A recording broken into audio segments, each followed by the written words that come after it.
What's the meaning of air to surface? Air to surface. Air to surface. Air to surface.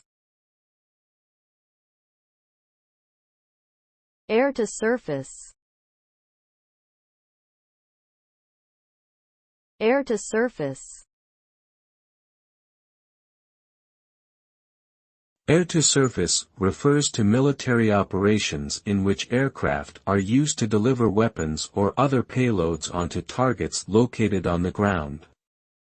This can include bombs, missiles, or even reconnaissance equipment.